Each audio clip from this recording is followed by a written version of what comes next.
مسیح میں آپ کی سلامتی ہو۔ آج خدا کے زندہ پاک کلام میں سے پڑھیں گے زبور 29۔ طوفان میں خداوند کی آواز۔ آئے فرشتگان خداوند ہی کی تمجید و تعظیم کرو۔ خداوند کی ایسی تمجید کرو جو اس کے نام کے شایع ہے۔ پاک آرائش کے ساتھ خداوند کو سجدہ کرو۔ خداوند کی آواز بادلوں پر ہے۔ خدائے ذوالجلال گرجتا ہے۔ خداوند دلدار بادلوں پر ہے۔ خداوند کی آواز میں قدرت ہے۔ خداوند کی آواز میں جلال ہے۔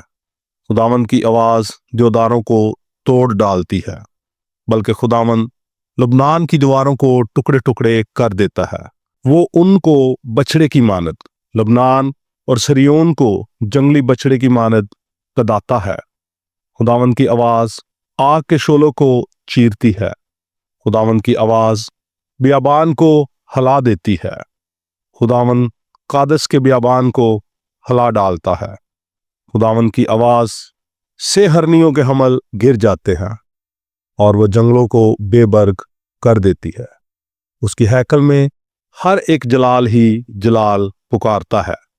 خداوند طوفان کے وقت تخت نشین تھا، بلکہ خداوند ہمیشہ تک تخت نشین ہے۔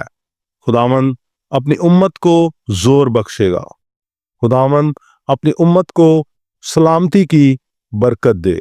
خداوند کے زندہ پاک کلام کا پڑھا اور سنا جانا ہم سب کے لیے باعث برکت ہو۔ آمین۔